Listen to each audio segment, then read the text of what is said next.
Hello, it's Terry from Danu's Irish Herb Garden. I nearly said something else then.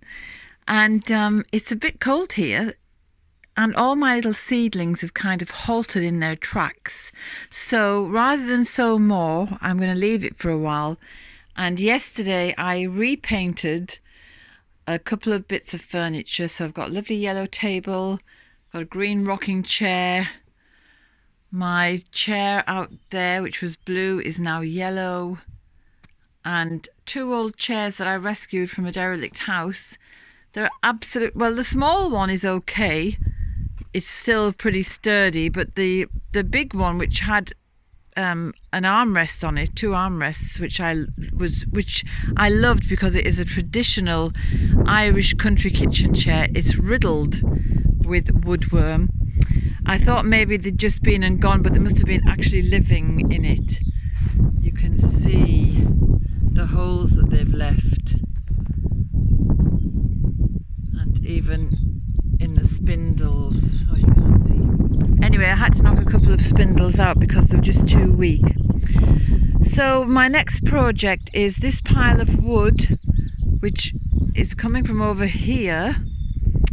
This is just a space at the back of the shed, and all this wood has been accruing over the last year or so.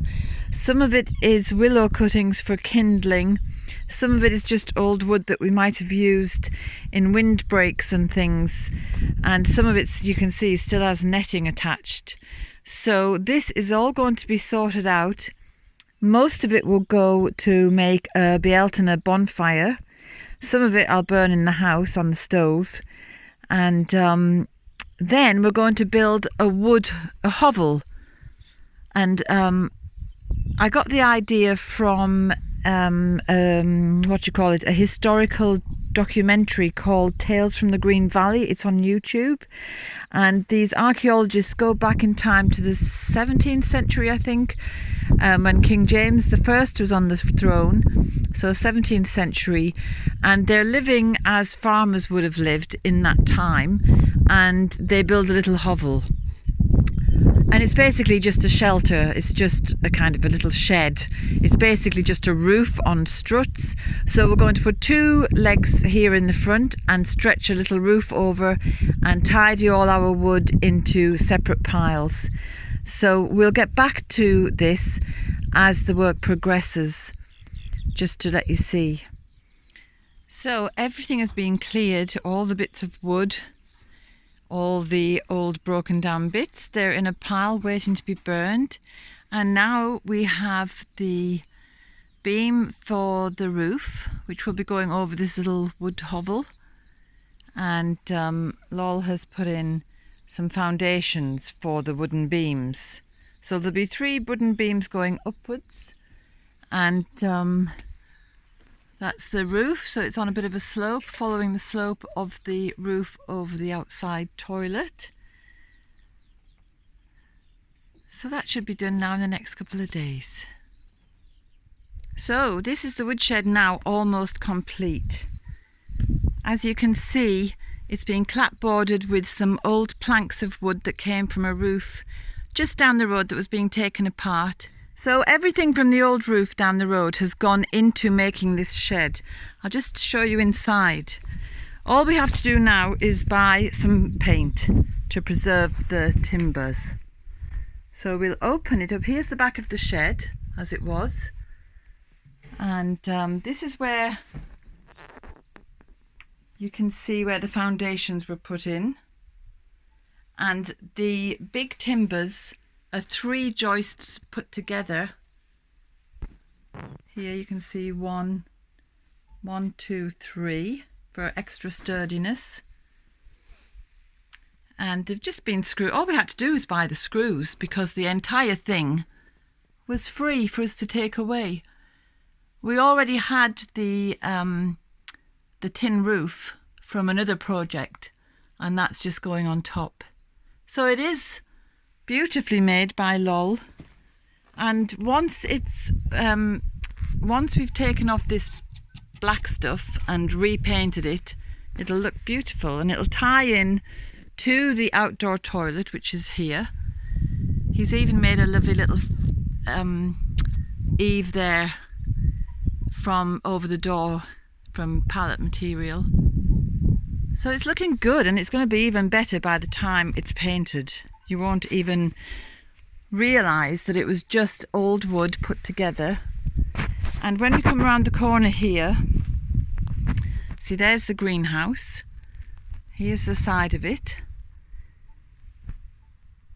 And we're going to have a water butt just there. So extra water collection is never a bad thing, especially in the recent dry summers we've had. And I'll just take you to the front of the house and show you our wood pile.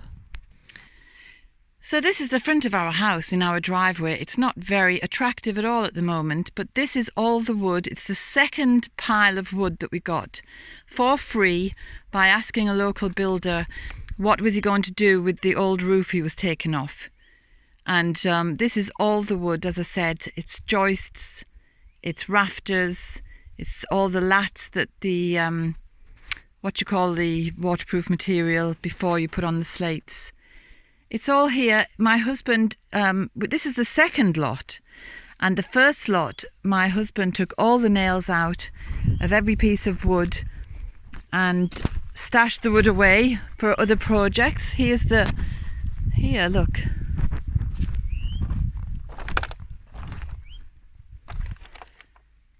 That's the nails. And here is some fascia. It's a kind of tin or metal fascia of some kind that will go around the edges of our new wood hovel just to keep the rain off. And God, I'll be relieved when all this is cleared off the drive. But in the meantime, I'm just thrilled that we have had such abundance. This would have cost a fortune if we had to buy it. And this rest of it will be stashed away for other projects, including a lean-to that will be put here. So I'm delighted. I can't wait to show you when it's all finished. We'll get to that shortly. So here is the finished woodshed, all painted up and looking wonderful and clean and tidy. And it's amazing how roomy it is inside, because we have all the tools in here as well as a little wood pile. So far it's just kindling. And again, it's from all the old wood from a roof up the road. And then we've got our garden tools in here as well, which is fantastic because I was tripping over them going into the greenhouse, which is incredibly narrow. And yet in here, we've got room to swing a cat almost. It's fantastic. So fair play to Lol for doing this for me. I'm delighted with it. And we've even got a floor, because some of the old timbers had bitumen and stuff on them which we couldn't take off, and we couldn't burn it, and we couldn't just take it anywhere either. So we've put it to some use in here. So we're just thrilled with it.